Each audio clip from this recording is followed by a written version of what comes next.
जय जय जय जय जय जय मुरली नायक जोहर जोहर।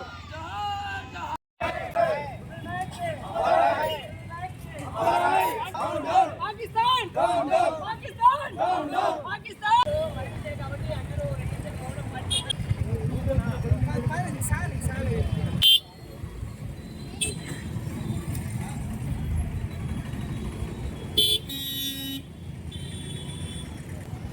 కాశ్మీర్లో పెహల్గాం సంబంధించినటువంటి దాదాపు టూరిస్టులు 28 దాకా మరి పాకిస్తాన్ ఉగ్రవాద చేతుల్లో మరి మన భారతీయులు చనిపోతే దానికి ప్రతీకగా మన భారతీయ ప్రధానమంత్రి అయినటువంటి నరేంద్ర మోదీ గారు సింధూర్ మన పేరు పెట్టి మరి ఉగ్రవాదాన్ని అణిచివేయాలని చెప్పేసి, ఉగ్రవాదాన్ని పూర్తిగా తుడిచివేయాలని చెప్పేసి దానికి సింధూరం అని చెప్పేసి నామకరణం చేసి ఈ ఎట్లయినా సరే ఈ పాకిస్తాన్ని అదేవిధంగా ఉగ్రవాదాన్ని పూర్తిగా తుడిచిపెట్టే విధంగా దానిపైన ఉక్కుపాదం మోపాలని చెప్పేసి మరి దాదాపు వారం నుంచి ఇవాళ భారత్ పాకిస్తాన్ పై దాడులు చేస్తుంటే మన అమరవీరుడు అనేటువంటి మురళీ నాయక్ మరి ఆ కాల్పుల్లోన పాకిస్తాన్కి ఎదురొడ్డి దాదాపు 14 మందిని చంపి మరి చనిపోయినటువంటి గొప్ప వ్యక్తి మన మురళీ నాయక్.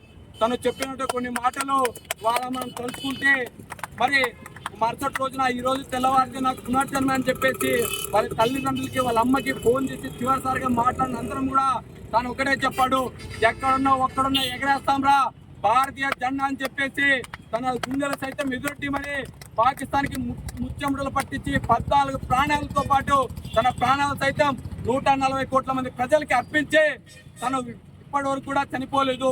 ఈ 140 కోట్ల మంది ప్రాణాల్లో ఇప్పటి వరకు స్థిరస్థాయిగా మురళీ నాయక్ బతికే ఉన్నాడు అని చెప్పేసి ఈ పాకిస్తాన్ ఉగ్రవాదులకి ఈ సందర్భంగా తెలియజేస్తున్నాం. ఉగ్రవాదం నశించేంత వరకు, ఉగ్రవాదం పూర్తిగా తుడిచిపెట్టేంత వరకు 140 కోట్లు కూడా ఈ కేంద్ర ప్రభుత్వం ఉంటారు. పూర్తిగా ఉగ్రవాదాన్ని అణిచివేయండి. రాబో తరాల్లో కూడా ఎవడైనా ఉగ్రవాదం అని చెప్పేసి భారతీయుల పైన ఎవడైనా కానీ దాడి చేస్తే ఖచ్చితంగా ఇలాంటి చర్యలు ఉంటాయని చెప్పేసి కేంద్ర ప్రభుత్వం మరోసారిగా గట్టిగా బుద్ధి చెప్పాలి. మరి మన మురళీ నాయక్ గురించి కొన్ని సందర్భాలు ఉన్నాయి. ఎందుకంటే అతి పేద కుటుంబం వచ్చినటువంటి వ్యక్తి మరి చిన్న వయసులోనే తన కుటుంబ పరిస్థితులన్నీ కూడా చూసుకొని ఎలాగైనా సరే ఉద్యోగం సంపాదించుకోవాలా, తన కుటుంబంలో కూడా విలువలతో బతకాలని చెప్పేసి మరి తల్లి వద్దన్న తన తండ్రి ప్రోత్సాహంతోనే ఆర్మీలో జాయిన్ అయిన తర్వాత అమ్మ నేను చనిపోతాను బాధపడకు, 140 కోట్ల మంది జీవితాల్లో నేను బతికే ఉంటాను, భారతదేశం జెండా నా మీద కప్పి ఇవాళ సెల్యూట్ చేస్తారు. ఆ గౌరవం ఎంతో మందికి రాదమ్మా. కేవలం ఎంతో మంది దేశంలో పుడతారు కానీ దేశం కోసం నాలాంటి ఒక్కరే పుడతారని చెప్పేసి ఆ రోజు చెప్పినట్టు మాటలు ఈ రోజు మనం అందరం గుర్తు చేసుకునే సందర్భాలు ఎంతో ఉన్నాయని చెప్పి సందర్భంగా తెలియజేస్తున్నాను. ఉగ్రవాదాన్ని పూర్తిగా నశించేంత వరకు కూడా కేంద్ర ప్రభుత్వం 140 కోట్ల మంది ప్రజలు ఉంటారని చెప్పేసి మరోసారి కేంద్ర ప్రభుత్వానికి తెలియజేస్తాను. అమర్ రహే మురళీ నాయక్, రహే మురళీ నాయక్, రహే మురళీ నాయక్, వీరుడా అమర వీరుడా, అమర వీరుడా, అమర వీరుడా, అమర వీరుడా, అమర వీరుడా. జై బోలో భారత్ మాతా కే, జై బోలో భారత్ మాతా కే, జై బోలో భారత్ మాతా.